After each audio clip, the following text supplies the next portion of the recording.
Earlier this year, I had found out that I had been passed over for an opportunity. And I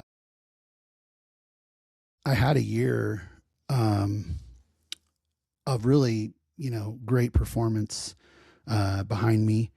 And I had already been through, several layoffs over the past 6 years with tech being super flaky. Um, that old feeling showed up right on schedule. I've been doing this work on myself for a long time, and I still caught myself asking the same question I'd been asking for years. Am I actually changing or am I just collecting insights about myself? It took me years to figure out, but ultimately I knew I was kind of asking, the wrong question. A little bit of quick context if you're new here. I left a polygamous community at 18 and uh, kept doing the same things anyway. So the environment was gone, but the beliefs came with me. I developed a bad drinking problem, and for 15 or 16 years, I drank excessively. And in 2017, I got sober. But sobriety didn't fix the patterns. It just made them impossible to ignore. And that's when the real work ultimately started. Um, I ended up writing this book in 2020, and it's my whole story on how I changed my life, where it came from, and what triggered, all of the drinking and issues that I had. Uh, but that kept me in the pattern. And it wasn't until I solved the seed of the problem was when it started to go away. And that's the trap that with two ways everyone measures their change ultimately. One is feeling better, but that's really not a measure. You can have a great month while that pattern is still kind of sitting there waiting. And understanding it isn't the measure either, really. I understood my pattern. What I finally learned to measure was when I catch the pattern, after, during, and before. So it's recognizing that pattern and then seeing it and understanding it. So that first, the pattern runs and you can see it. You can't see the pattern in the beginning. So for years, it took me years to just admit that I was an alcoholic. And so you can't really, even in the beginning, it's hard to see the pattern at all.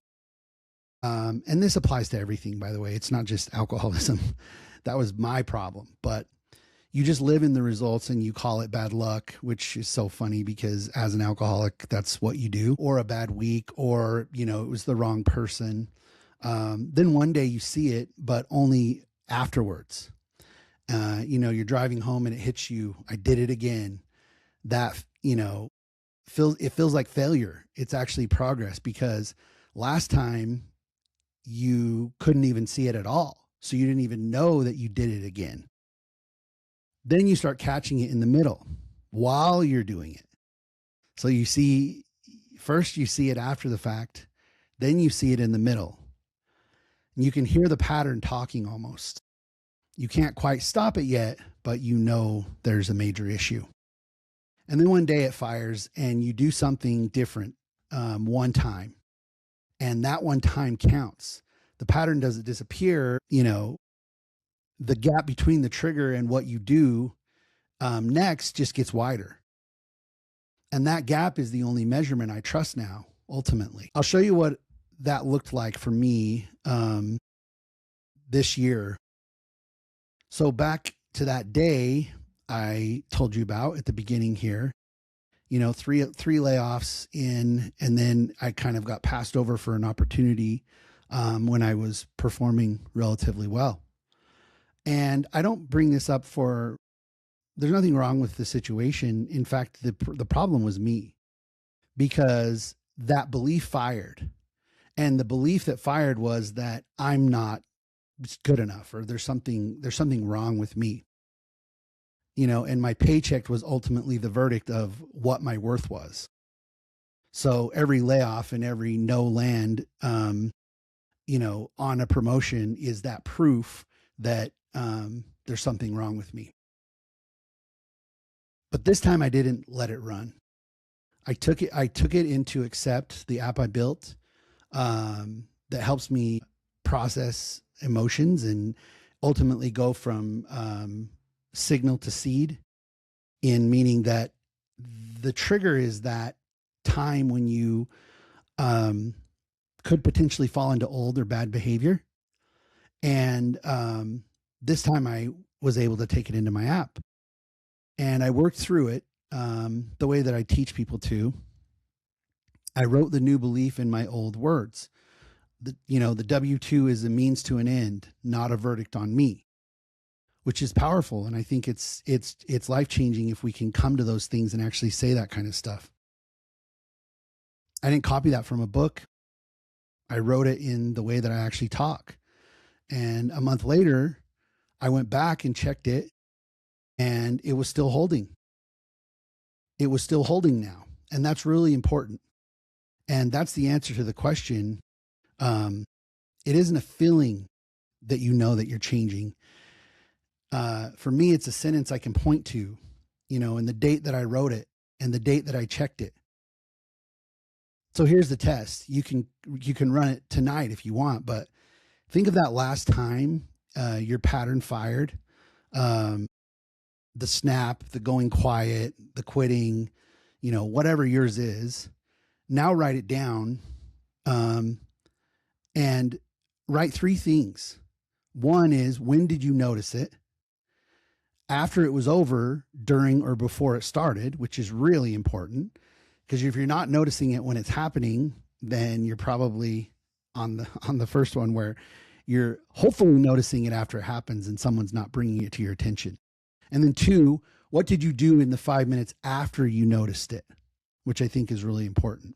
And then 3, what did this same moment look like 6 months ago? So how well are we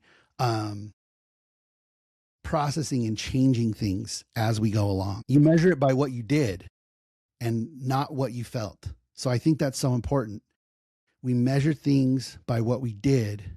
So if we want to know how we're changing, we measure things by what we did, not how we felt. If you caught it at one of those steps earlier than you used to, then that's great. That's a change. It counts, even if the pattern is still firing. And this is one thing I want to press on really hard. People think that when you have breakthroughs and you change in your life, and you have powerful events that happen, a lot of people think that means that you no longer feel those feelings, or you no longer feel negativity or regret. And that's simply not true. You will still feel the triggers, but it's what you do with the triggers that is absolutely the most important thing. So the day you catch yourself saying, I did it again, is the day you can finally see it. And that's a great thing. But there's a version of you that couldn't see it before. And you're not at the start, and you're not failing. You're in the middle of it. And now you know how to measure it. I name one of these patterns every day in my shorts that I do on Instagram and TikTok. And I answer one question like this every Thursday. Subscribe and I'll see you next week. I wrote a short guide that walks you through finding the pattern underneath all of this. And if you comment pattern, I'll send it to you. Thanks, everybody.